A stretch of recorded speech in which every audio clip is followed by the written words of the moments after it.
ನೋಡಿ, ನೀರ್ ಹಾಕಿದ್ರೆ ಈ ತರ ನೋಡಿ ಬಬಲ್ಸ್ ಬರುತ್ತೆ.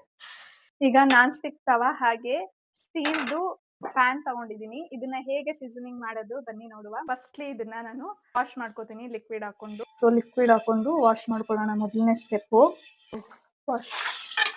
ವಾಶ್ ಆಯ್ತು. ಸೊ ಹೆಂಚೆಲ್ಲ ಕಾದಿದೆ ನೋಡಿ. ಇವಾಗ ಇದಕ್ಕೆ ಆಯಿಲ್ ಹಾಕೊಳ್ಳೋಣ ಬನ್ನಿ. ಹಾಕೋತಾ ಇದೀನಿ, ಸ್ಪ್ರೆಡ್ ಮಾಡ್ಕೋತಿದ್ದೀನಿ. ಎಲ್ಲ ಕಡೆ ಸ್ಪ್ರೆಡ್ ಮಾಡ್ಕೋಬೇಕು. ಲೋ ಫ್ಲೇಮಲ್ಲಿ 2 ನಿಮಿಷ, ಹೈ ಫ್ಲೇಮಲ್ಲಿ 2 ನಿಮಿಷ ಕಾಯಿಸ್ಬೇಕು. ನೋಡಿ ಬಿಸಿ ಆಗಿದೆ. ಇವಾಗ ಇದನ್ನ ಲಿಕ್ವಿಡ್ ಅಲ್ಲಿ ವಾಶ್ ಮಾಡ್ಕೊಳ್ಳಿ. ಇದೇ ರೀತಿ ಒಂದು 2 to 3 ಟೈಮ್ಸ್ ಮಾಡ್ಕೊಂಡ್ರೆ ನಾನ್ ಸ್ಟಿಕ್ ಪ್ಯಾನು ರೆಡಿ. ಈಗ ಸ್ಟೀಲ್ ಪ್ಯಾನ್ ನ ತಗೊಂಡಿದ್ದೀನಿ, ಅದನ್ನ ಸೀಸನಿಂಗ್ ಮಾಡ್ಕೊಳ್ಳೋಣ ಬನ್ನಿ. ಮೊದಲನೇದಾಗಿ ಅದನ್ನು ಸಹ ಲಿಕ್ವಿಡ್ ಅಲ್ಲಿ ವಾಶ್ ಮಾಡ್ಕೋಬೇಕು. ಸ್ಟಿಕ್ಕರ್ ನ ರಿಮೂವ್ ಮಾಡ್ಕೋತಾ ಇದೀನಿ ನೋಡಿ. ಈಸಿಯಾಗಿ ಬರ್ತಾ ಇದೆ. ಬಂದಿಲ್ಲ ಅಂದ್ರೆ ನೀವು ಸ್ಟವ್ ಮೇಲೆ ಸ್ವಲ್ಪ ಹೊತ್ತು ಮೀಡಿಯಂ ಫ್ಲೇಮ್ ಅಲ್ಲಿ ಕಾಯಿಸ್ಕೊಂಡ್ರೆ ಸ್ಟಿಕ್ಕರ್ ಬಂದ್ಬಿಡುತ್ತೆ. ಇವಾಗ ಇದನ್ನ ವಾಶ್ ಮಾಡ್ಕೊಂಡು ಆಮೇಲೆ ಏನ್ ಮಾಡೋದು ಬನ್ನಿ ನೋಡಿ.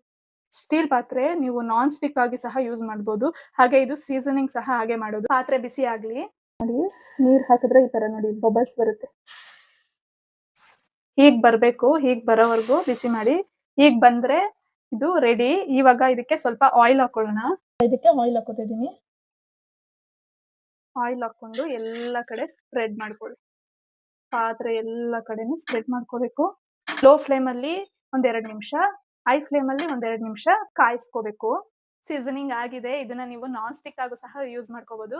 ಇವಾಗ ಇದನ್ನ ವಾಶ್ ಮಾಡ್ಕೊಂಡು ಇನ್ನೊಂದ್ಸಲ ಈ ತರ ಪ್ರೋಸೆಸ್ ಮಾಡ್ಕೊಂಡ್ರೆ ಸ್ಟೀಲ್ ಪಾತ್ರೆನೂ